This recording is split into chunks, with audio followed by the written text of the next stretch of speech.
नमस्कार। परीक्षा की तैयारी कैसे करें, इसी क्रम में आज हम फिर से बात करने जा रहे हैं। मैं डॉक्टर बबीता काजल। आज हम बात करेंगे एग्ज़ाम टिप्स पर, परीक्षा मंत्र पर। परीक्षा के लिए दिए गए मंत्रों में सबसे पहले हमने जिस मंत्र पर चर्चा की थी वह था लिख कर करें अभ्यास। कारण वही बताया था कि हमारी परीक्षा लिखित होती है। 365 दिन में जो भी हम तैयारी करते हैं वो 3 घंटे में जांची जाती है। 3 घंटे में हम क्या लिखते हैं, इस पर हमारी तैयारी का पूरा मूल्यांकन किया जाता है। तो निश्चित रूप से जो भी हम अभ्यास करें वह अगर हम लिख कर करेंगे तो लिखित रूप से दी जाने वाली उस 3 घंटे की परीक्षा में हम अपना 100% दे सकते हैं, अच्छा लिख कर दे सकते हैं, तो हम अच्छे अंकों की आशा भी कर सकते हैं। दूसरा हमने बात की थी कि अपनी भाषा व शैली में हम सुधार करते रहें और किस प्रकार से करें, ये भी कुछ टिप्स हमने चर्चा करी थी पहले। और क्योंकि हिंदी साहित्य के विद्यार्थी हैं, इसलिए यह मंत्र हमें अपने जीवन में उतारना अत्यंत आवश्यक है। आज हम बात करेंगे समय प्रबंधन के बारे में। हमारा परीक्षा की तैयारी के क्रम में अगला मंत्र है समय प्रबंधन। यह न केवल विश्वविद्यालय परीक्षाओं में सफलता का मंत्र है, बल्कि जीवन के हर मोड़ पर सफल होने का मंत्र भी है। कहा जाता है कि समय को अगर हम आज बर्बाद करेंगे तो वह कल हमें बर्बाद करेगा। और दूसरी बात, जो वर्तमान में हम मेहनत कर रहे हैं, समय में भविष्य में उसका फल देता है। क्योंकि कई बार हम ये कहते हैं कि हम भी मेहनत कर रहे हैं, लेकिन हमें नज़र नहीं आता है कि वह सारा फल हमारे स्टॉक में जमा हो रहा है और भविष्य में वह समय हमें पे करने वाला है।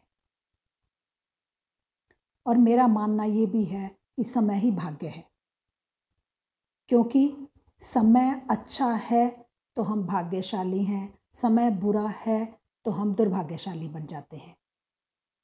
तो कुल मिला के समय पर हमारे जीवन के सफलता और असफलता टिकी हुई है। तो जब हम ये कहते हैं कि समय ही भाग्य है, या फिर समय अगर अच्छा है तो हम भाग्यशाली हैं, तो उसके साथ दूसरा पक्ष ये भी है कि समय को अच्छा बनाना हमारे हाथ में है। हम उसे अच्छा बना सकते हैं। उसे अच्छा बनाने का तरीका क्या है? उसका सदुपयोग करना। सदुपयोग करके, समय का सदुपयोग करने से ही हम समय को अच्छा बना सकते हैं, अपने भाग्य को अपनी तरफ मोड़ सकते हैं, अपने पक्ष में मोड़ सकते हैं। क्योंकि किसी विचारक ने ये बहुत सोच समझकर निष्कर्ष निकाला और कहा कि अगर हमें 1 साल की कीमत पूछनी है तो हमें उस विद्यार्थी से पूछनी चाहिए जो अपनी वार्षिक परीक्षाओं में अनुत्तीर्ण हो गया, फेल हो गया। अगर हमें 1 महीने की कीमत को पूछना है तो उस माँ से पूछना चाहिए जिसने अपने बच्चे को 1 महीने पहले जन्म दे दिया। अगर हमें 1 घंटे की कीमत को पूछना है तो हमें उस IAS या IPS की तैयारी करने वाले एक बच्चे से, एक युवक से, एक युवती से, उस युवा से उसकी कीमत पूछनी चाहिए जो दिन भर कड़ी मेहनत करता है और उस दौरान उसे अगर 1 घंटा भी विश्राम के लिए मिलता है तो उसके लिए उससे मूल्यवान कुछ भी नहीं है।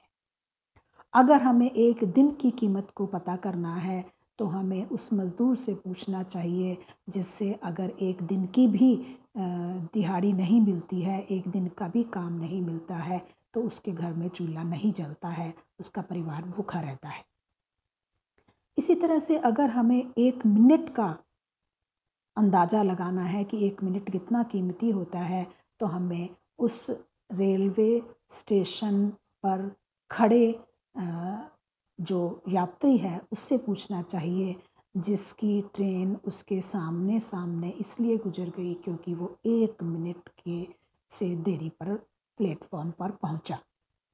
इसी तरह से 1 सेकंड की कीमत अगर हमने जाननी है तो हमें उस व्यक्ति से पूछना चाहिए जो चौराहे पर जाते समय, अपनी बाइक पर जाते समय जिसने एकदम से बहुत ज़ोर से ब्रेक लगाई और वह जान गया कि अगर 1 सेकंड की भी वो देरी करता तो उसका एक्सीडेंट हो जाता, और वो 1 सेकंड से बच गया। अगर 1 मिली सेकंड की कीमत का हमें अंदाज़ा लगाना है तो हम ओलंपिक के उस धावक से जो सेकंड स्थान पर रहा, जो द्वितीय स्थान पर रहा, जिसको सिल्वर मेडल मिला, उससे पूछ सकते हैं कि मात्र मिली सेकंड के कारण वो गोल्ड मेडल लेने से चूक गया। तो इस तरह से जीवन के एक एक क्षण, 1 मिनट, एक एक पल का सदुपयोग करके सकारात्मक चीज़ों पे लगाकर, अपनी रुचि की चीज़ों में, अपने किताबों में खर्च करके, अपनी पढ़ाई पे खर्च करके हम अवश्य ही अच्छे फल की कामना कर सकते हैं। इसलिए समय का सदुपयोग ही समय प्रबंधन है, क्योंकि एक विद्यार्थी के लिए अनुशासन ही उसका गहना होता है, अनुशासन ही उसके लिए आभूषण समतुल्य होता है, और समय प्रबंधन अनुशासन का ही दूसरा नाम है। तो इसलिए हम कह सकते हैं कि अगर हम अपने जीवन में विद्यार्थी के रूप में समय प्रबंधन को अपना लेते हैं, अनुशासन को अपना लेते हैं, तो हमें जीवन की एक नहीं हर परीक्षा में सफल होने से कोई नहीं रोक सकता है। अंत में इतना ही कि समय का जब हम जाने मोल, सफलता भी देती दरवाजे खोल। स्वस्थ रहें, सुरक्षित रहें। धन्यवाद।